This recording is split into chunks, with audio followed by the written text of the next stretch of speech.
ಆ ಘಟನೆಯಿಂದ ಆ ಬುಡಕಟ್ಟು ಮಹಿಳೆಯ ಬದುಕು ನರಕ ಯಾತನೆಯಾಗಿತ್ತು.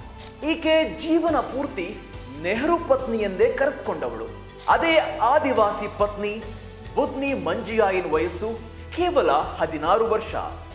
ಅವರ ಬುಡಕಟ್ಟಿನಲ್ಲಿ ವಿಚಿತ್ರ ಸಂಪ್ರದಾಯವೊಂದಿತ್ತು. ನೆಹರುಗೆ ಯಾವುದೋ ಬುಡಕಟ್ಟು ಜನಾಂಗದ ಮಹಿಳೆ ಹೆಂಡತಿಯಾಗಿದ್ಲ ಅಂತ ಅಚ್ಚರಿಯಾಗಬಹುದು. ಬಾಲಕಿ ಮುದ್ನಿ ಮಂಜಿಯಾಯಿನ್ಗೆ ಆ ಬುಡಕಟ್ಟಿನಿಂದ ಮತ್ತು ಆ ಊರಿನಿಂದಲೇ ಬಹಿಷ್ಕಾರದ ಶಿಕ್ಷೆಯನ್ನ ವಿಧಿಸಲಾಗುತ್ತೆ. ಜವಾಹರಲಾಲ್ ನೆಹರು ಆದಿವಾಸಿ ಪತ್ನಿಯ ಬಗ್ಗೆ ನಿಮಗ್ ಗೊತ್ತಾ? ಆ ಘಟನೆಯಿಂದ ಆ ಬುಡಕಟ್ಟು ಮಹಿಳೆಯ ಬದುಕು ನರಕ ಯಾತನೆಯಾಗಿತ್ತು. ಜವಾಹರಲಾಲ್ ನೆಹರು ಬಗ್ಗೆ ಯಾರಿಗ್ ಗೊತ್ತಿಲ್ಲ ಹೇಳಿ? ಅವರು ಭಾರತದ ಮೊದಲ ಪ್ರಧಾನಿ. ಮಕ್ಕಳ ಪಾಲಿಗೆ ಅವರು ಪ್ರೀತಿಯ ಚಾಚಾ. ಜವಾಹರಲಾಲ್ ನೆಹರು ಅವರ ಪತ್ನಿಯ ಹೆಸರು ಕಮಲಾ ನೆಹರು.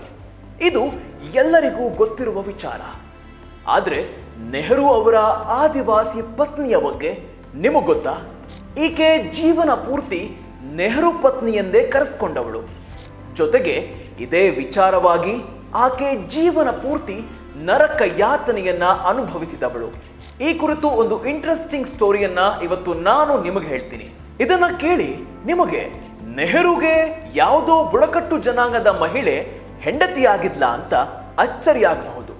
ಆದ್ರೆ ನೆಹರುಗೆ ಆದಿವಾಸಿ ಪತ್ನಿ ಇದ್ದದ್ದು ನಿಜ. ಆಕೆಯ ಹೆಸರು ಬುದ್ನಿ ಮಂಜಿಯಾಯಿನ್.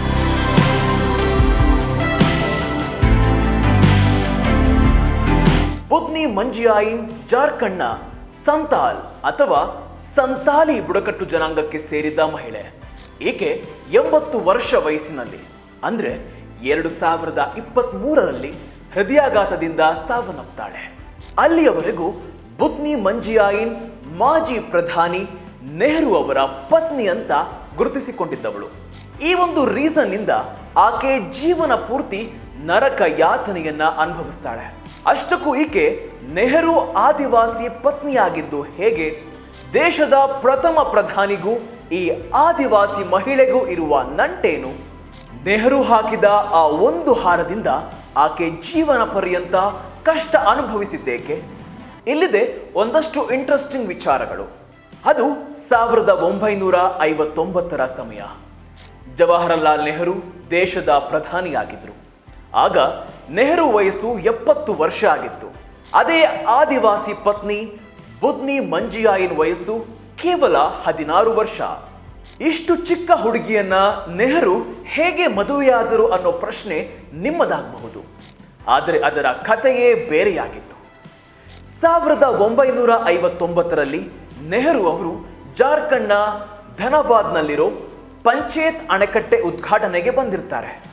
ಆಗ 16 ವರ್ಷದ ಬಾಲಕಿಯಾಗಿದ್ದ ಬುದ್ನಿ ಮಂಜಿಯಾಯಿನ್ ಅಣೆಕಟ್ಟೆಯ ಕಾರ್ಮಿಕಳಾಗಿರ್ತಾಳೆ. ಈ ಒಂದು ಉದ್ಘಾಟನಾ ಕಾರ್ಯಕ್ರಮದ ವೇದಿಕೆಯ ಮೇಲೆ ಬುದ್ನಿ ಮಂಜಿಯಾಯಿನ್ ಸಹ ಇರ್ತಾರೆ.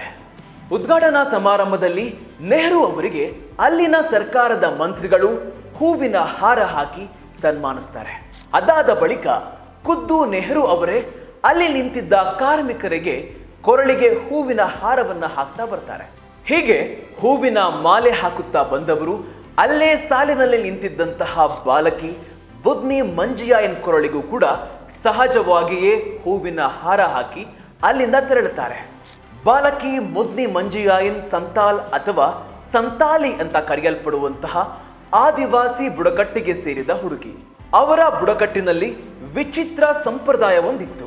ಹುಡುಗಿಗೆ ಯಾರಾದರೂ ಹೂವಿನ ಮಾಲೆ ಹಾಕಿದ್ರೆ ಅದು ಮದುವೆಗೆ ಸಮಾನ. ಹೂಮಾಲೆ ಹಾಕಿದವನೇ ಅವಳ ಗಂಡನಾಗುತ್ತಾನೆ. ಹೀಗಾಗಿ ಆಕೆಗೆ ಹೂವಿನ ಹಾರ ಹಾಕಿದ ನೆಹರೂರವರನ್ನ ಬುದ್ನಿ ಮಂಜಾಯಿನ್ನ ಗಂಡ ಅಂತ ಆ ಸಮುದಾಯದವರು ನಿರ್ಧಾರ ಮಾಡ್ತಾರೆ. ನೆಹರೂರವರು ಹೂವಿನ ಹಾರ ಹಾಕಿದ್ದೇ ಮದುವೆಗೆ ಸಮಾನ ಅಂತ ಸಂತಾಲಿ ಬುಡಕಟ್ಟಿನ ಪ್ರಮುಖರು ತೀರ್ಮಾನವನ್ನ ಮಾಡ್ತಾರೆ. ಆದರೆ ಹೂವಿನ ಹಾರ ಹಾಕಿದ ನೆಹರು ತಮ್ಮ ಸಮುದಾಯದವರಲ್ಲ. ಹೀಗಾಗಿ ಬಾಲಕಿ ಮುದ್ನಿ ಮಂಜಿಯಾಯಿನ್ಗೆ ಆ ಬುಡಕಟ್ಟಿನಿಂದ ಮತ್ತು ಆ ಊರಿನಿಂದಲೇ ಬಹಿಷ್ಕಾರದ ಶಿಕ್ಷೆಯನ್ನ ವಿಧಿಸಲಾಗುತ್ತೆ. ಹೀಗಾಗಿ ಆಕೆ ತನ್ನ ಹೆತ್ತವರನ್ನ, ಸಮುದಾಯದವರನ್ನ, ತಾನು ಹುಟ್ಟಿದ ಮನೆ, ಬೆಳೆದ ಊರು ಎಲ್ಲವನ್ನ ಬಿಟ್ಟು ಹೋಗಬೇಕಾಗುತ್ತೆ. ಗುತ್ತಿಗೆ ಕಾರ್ಮಿಕಳಾಗಿದ್ದ ಕಾರಣ 1962ರಲ್ಲಿ ಇತರೆ ನಿರ್ಮಾಣ ಕಾರ್ಮಿಕರ ಜೊತೆಯಲ್ಲಿದ್ದ ಈ ಬುದ್ನಿಯನ್ನು ಕೂಡ ಗುತ್ತಿಗೆ ಕೆಲಸದಿಂದ ತೆಗೆದುಹಾಕಲಾಗುತ್ತೆ. ಹೀಗಾಗಿ ಹೊಟ್ಟೆಪಾಡಿಗಾಗಿ ಬುದ್ನಿ ಪಕ್ಕದ ಬಂಗಾಳದ ಪುರಾಲಿಯಾದಲ್ಲಿನ ಸಲ್ಟೋರಾಗೆ ತೆರಳಿ ದಿನಗೂಲಿ ಕೆಲಸಕ್ಕೆ ಸೇರ್ತಾಳೆ. ಕಲ್ಲಿದ್ದಲು ಸಂಸ್ಥೆಯಲ್ಲಿ ಗುತ್ತಿಗೆ ನೌಕರರಾಗಿ ಕೆಲಸ ಮಾಡುವ ಸುಧೀರ್ಥನ ಪರಿಚಯವಾಗುತ್ತೆ ಈ ಬುದ್ನಿಗೆ ಆಶ್ರಯ ನೀಡಿದ ಸುಧೀರ್ನನ್ನ ಆಕೆ ಮದುವೆ ಆಗ್ತಾಳೆ.